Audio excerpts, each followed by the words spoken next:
My name is Bishop Kenya Michael Lotome, United States of Kenya Republic Presidential Aspirant, CAM 2022. I'm in Nairobi National Government, Yampakasi Village. This morning, which God has enabled us to say a few things about religious political philosophy in relation to the Word of God. And I'm going to be very brief, and I hope my listeners will actually be very happy to hear my few, speaking remarks in this actually, time. We are going to read the book of James, chapter 1, verse 13 only. And the word of God read like this. When tempted, no one should say, God is tempting me, for God cannot be tempted by evil, nor does he tempt anyone. But each one is tempted when, by his own evil desires, is dragged away and enticed. Sometimes we have these two words, which we need to know their differences. How are temptation different from trials in English? In this text, when you are tempted in any way in the Bible, the living word of God, it means actually you are trying to lead somebody into something wrong. That is temptation. To go and make somebody to fall down in his own life, be it spiritually, socially, or physically at times.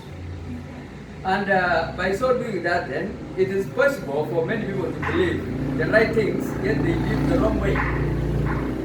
Like now leaders worldwide, and in particular even in Kenya public, whereby I am now speaking here in Kenya as one of the presidential contenders, CAM 2022, God willing, with my vice president, which according to me, in my government, if I will win or hired by Kenyan voters, it will be His Excellency Adan Baragwai. And Power Prime Minister will be the current incumbent head of state because he knows Kenya more than I do myself.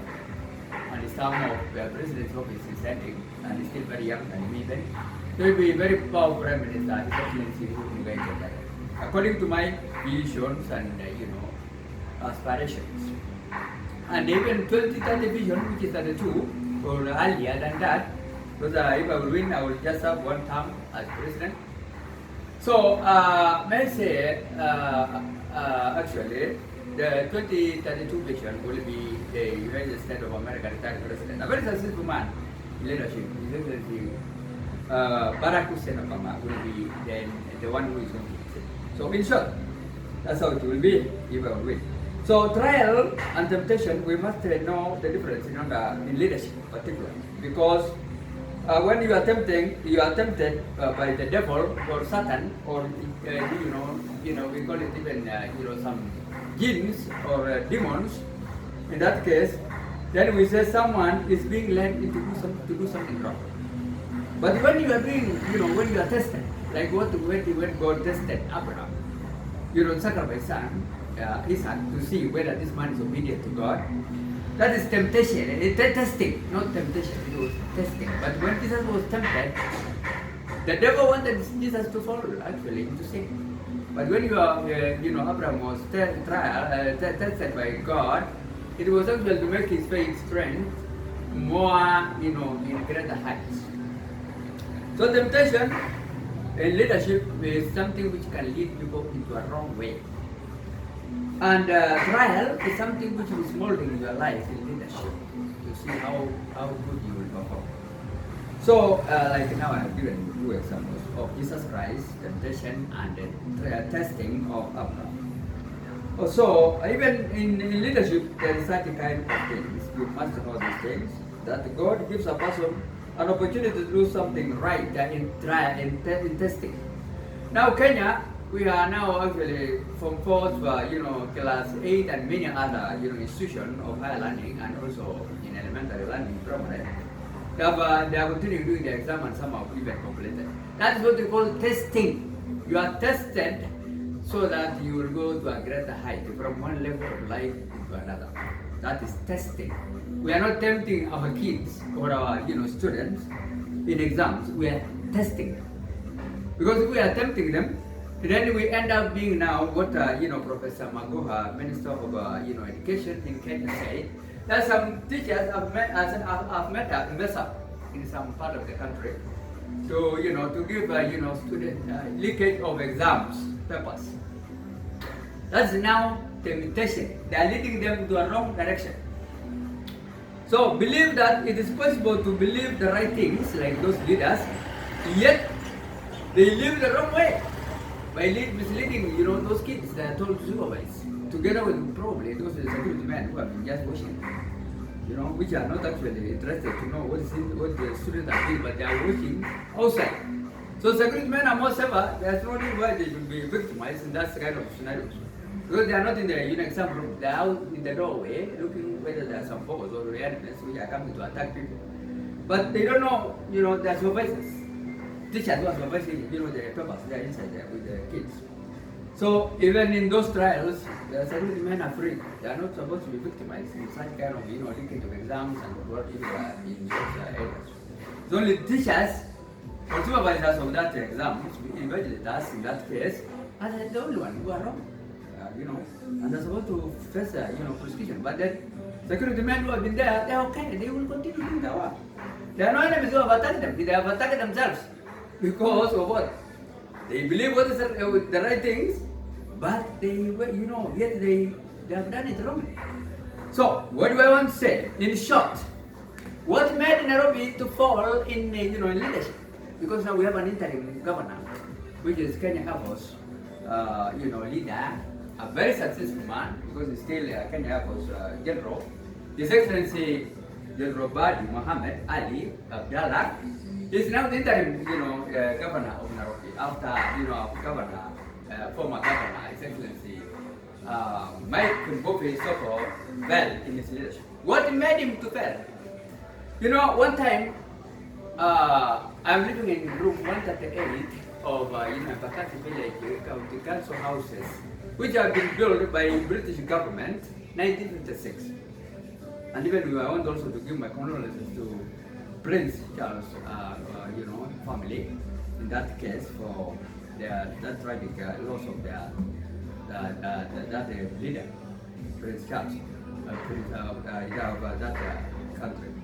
So I just want to send my condolences, my sympathy, Christ's sympathy, kind of condolences to that family, that God can uplift their lives.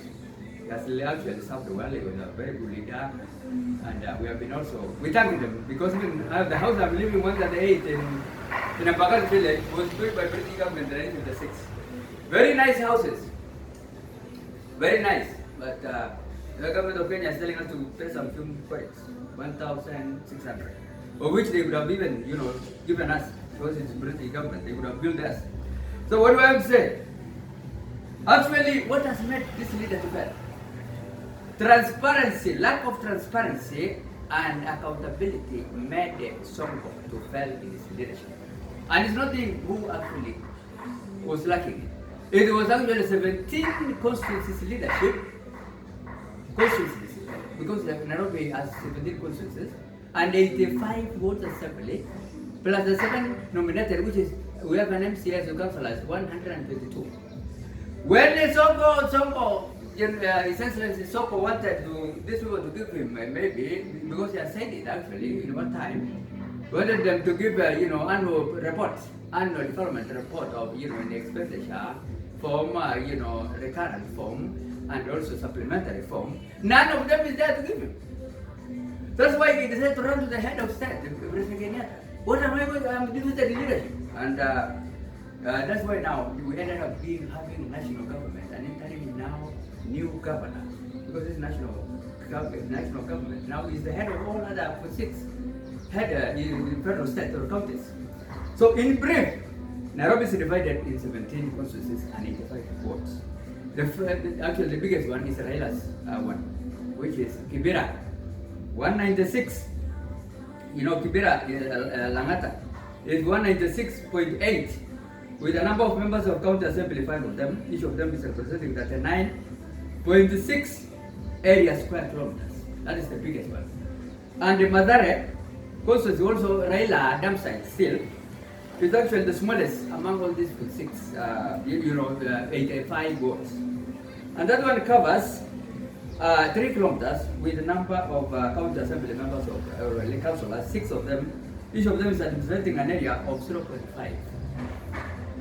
That's why, and they actually imagine now, Raila Amolo Odinga, His Excellency, the chief opposition leader now, was actually the first, MP of Langata, the biggest constituency in Nairobi. That's what I said is Langata, which is also split later on and becomes smaller in Nairobi. That is Mathare, also, Kibera. So, what do I want to say? Langata is the biggest one, which is constituency that cover an area square of 196.8 square kilometers, with a number of 5 leaders, MCS, county assembly members of parliament, and each of them is administrating an area of 39.36. And I said the smallest one is actually Mathare constituency, covers an area of square kilometers 3, with a member of parliament or county councillors, 6 leaders administrating each of them 0.5. Suppose now you are, accountability normally, when we say accountability, it's a quality of state of being excellence in whatever you are doing.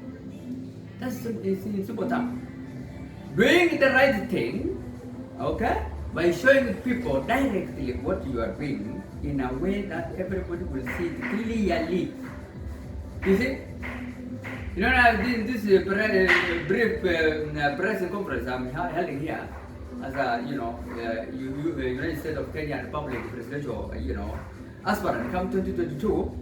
I am now doing something clearly, everybody see. That's what we want, actually transparency. When I will, finish this briefing a little bit, and the whole world will see what I'm saying. The way I'm upset, the way I'm looking, and transparency. It's like taking a photo and you show somebody, this is you. So accountability is also another thing, whereby you have, to show people something which you are doing. 1 + 1 is 2. You show somebody, But now in Kenya, we don't have these leaders now of Nairobi. We are giving Nairobi as an example, which is the head of all the republic. And that's why now we are almost moving without the head, which is, a mystery. You have never seen a person walking without a head, but now, Nairobi now become almost the bottom of all that of 6 fellow sets, and it's supposed to be the top. So, because of what? Lack of accountability, that's eroded public respect for political leaders, leadership. This is a county now called Nairobi, or federal state, national government, has actually eroded its accountability in public respect. People have misunderstood, integrity and respect for we as one, actually not at the moment in leadership. We are just citizens, ordinary citizens anyway. So there is no accountability. This is why Sonko actually was trying even to run away from the country. He was fleeing when he was caught up along, intercepted by the, detectives.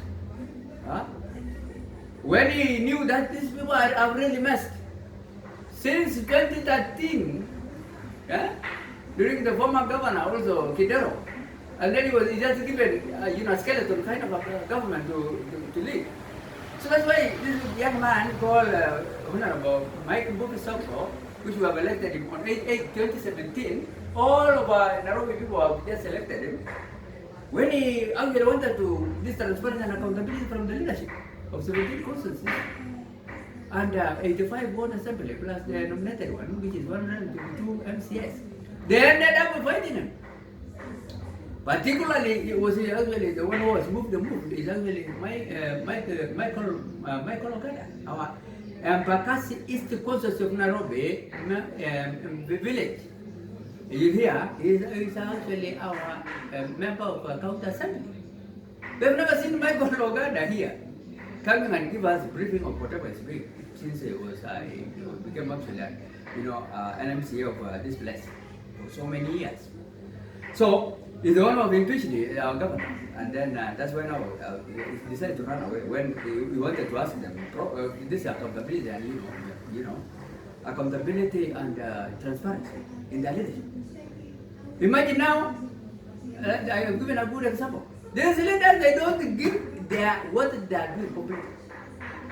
Because there's no road here, and there's no road you can even make by 0.5 square kilometers area. Where I come from, Marsabit County is the biggest one. Marsabit County near the border of Kenya and Ethiopia and the converging zone of Somalia border there is the biggest federal state or county in Kenya. And it's the bottom one in development. And our people are marrying 2 wives, including my father had 3. I came from the second wife. Rarely the tribes are living in Marsabit County. We have so many of them, 15 of them. Many. Samburu, Rendile, Borana, Gabra, Sakuye, Somali, some few, other ethnic groups. But actually, this pastoralist tribes are about 14 of them. None of these people is actually marrying, except the spiritual leaders who have even ended, some of them now marrying 2 women. 2 women. How come that this county is the biggest one with such kind of population, and now, Nairobi is having, we are almost 3 times bigger than Nairobi, which is covering 6, 9, and 6.1 square kilometers. 696.1 square kilometers. Marsabit is almost 3 times Nairobi. How come that actually, we are actually the last? And even allocation, revenue allocation, we are given the list. That's why we are back to 0 in development in Marsabit. Where I come from. There's no road 13 kilometers from where I am. That is some allocation. What? And that word there. 13 kilometers there is an extension of town. Marsabit is central. That's where I come from. No tarmac, no what? People are being killed by animals every now and then, even this week. Even another time an animal came, elephant stood at my, at my door. I have to bang the door to run. No development at all. The British government, which has actually the water because we are settled there. My mom was one of the widows, which actually, the late Reverend Al Anderson settled them. 1972. He settled us all the widows and widowers. My mother was among the widows because she was the maid of, handmaid of Reverend Al Anderson, a British American missionary who started all churches in Marsabit. My mom was actually Esther Ford, handmaid, servant.